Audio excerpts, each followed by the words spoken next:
Hello, great people. Welcome back to Global Happenings. Today, we are so excited to have you again. The outcome of the meeting between Governor Soludo's government and the 200 people whose houses or landlords whose houses were marked for demolition is out. Don't forget that when Soludo was sworn in on the 17th of March, he immediately commenced work, and the first area of concentration was actually Okpoko, which is an area near Onitsha, which is considered to be the largest urban slum in Nigeria.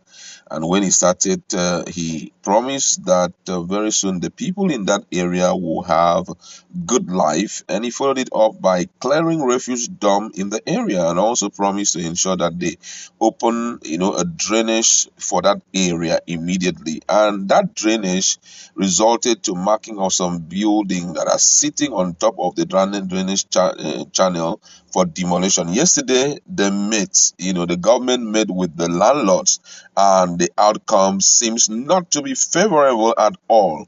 But before we give you full details of the outcome, we'd like to encourage you to please subscribe to our channel by clicking on the red subscribe button and also on the bell icon so that you get notification anytime we publish our videos. Now, according to the news, Governor Charles Soludo of Anambra State has restated his administration avowed determination not to rescind its planned demolition of about 200 houses already marked for demolition for blocking the drainage system in the commercial city of Onitsha. Soludo, who made the vow yesterday during a meeting with the affected landlords of the houses at Onitsha South Local Government Area Secretariat, Fege said the need to demolish the structures cannot be overemphasized, addressing the landlords on the need for them to start gradually removing of the structures. The governor, who was represented by the deputy Onyekachuku Ibezim, reiterated that he will employ the carrot and stick approach because we are in a democracy. You will see us in action if you disobey. The government will come hard on you. We have all it takes to demolish the buildings, just dynamite, and the buildings go down in a second. And we are not coming for a second meeting again with you people.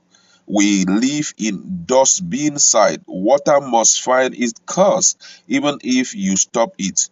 We don't want to use force because we are people oriented.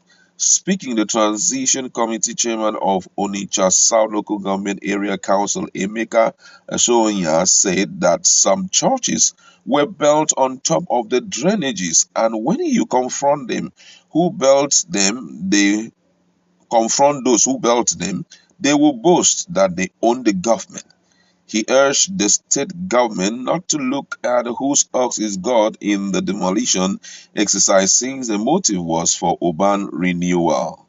Contributing, Gilbert Obi Bravo, Chairman Board of Trustees, BOT Importers Association of Nigeria, urged the state government to apply human face in handling the issue and pay compensation to those whose paper certificate of occupancy, that's CFO, are genuine. He went further to say that if you build on drainages, there will not be compensation for you.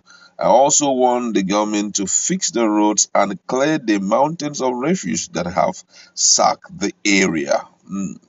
Meanwhile, Governor Chukwuemeka Soludo has made 8 new appointments, including Christian Aburime as secretary. Wow.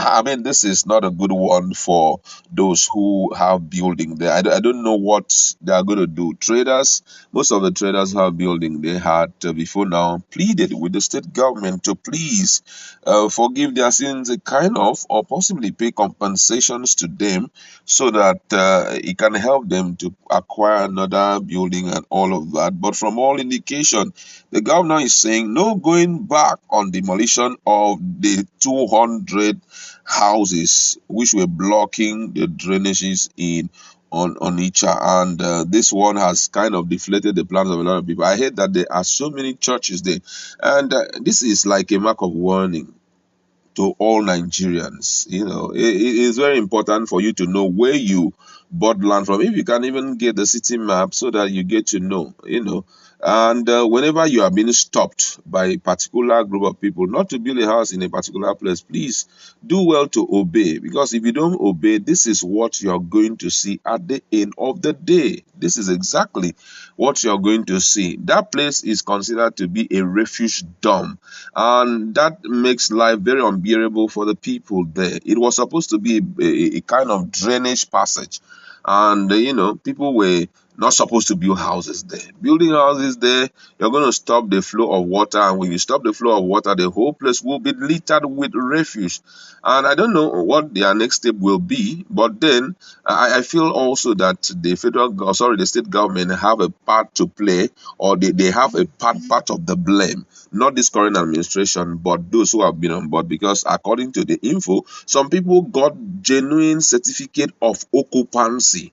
Genuine certificate. So the question is, who gave them that certificate of occupancy when they knew that that place was actually a refuge part, or sorry, a drainage part? Who gave them that certificate of occupancy? These are some of the things that we keep talking about, because Nigeria is one country that have cut so much corners that everyone feels that whoever that will mount the city will accept every corner that has been cut. But it's not so. When the Pharaoh that knows not Joseph shows up, you're going to see something different. And that's why it's very, very important for us always to do the right thing at all times.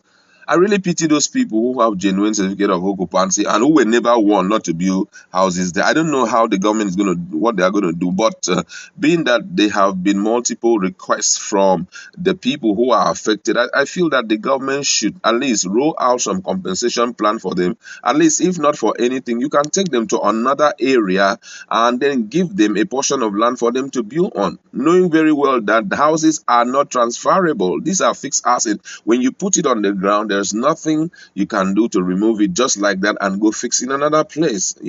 These people, some people, that was just their gratuity. Some people, that was the only money, only house that they ever had. And being the only house that they ever had, and maybe there's no hope of having any house. So if you do the state government, please, I beg, on behalf of these people, should consider them, and do something. Because if you render them homeless and all of a sudden the landlord becomes, houseless, what will be their situation like? Nigeria is not getting better for the now, because we are hopeful that it's going to get better, but for the now, things are so tough.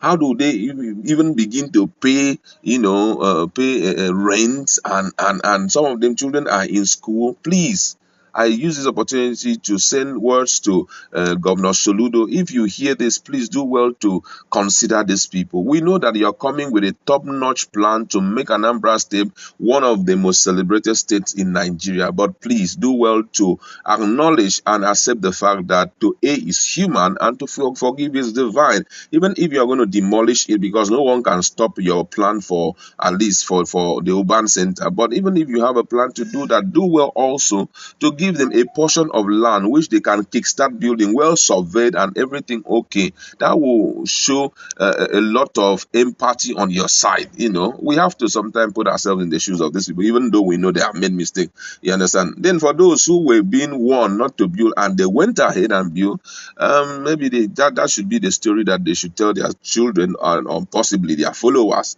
I heard that this guy Domeje, Ndaboski Bahose, was part of it. You understand? And if he was part of it, I don't know what will happen right now, because he's a very renowned guy. I know some people who may drag the state government to court, but however, that's just the news. Go to our comment section. For those of you who are there, what's your position on this? Let's see.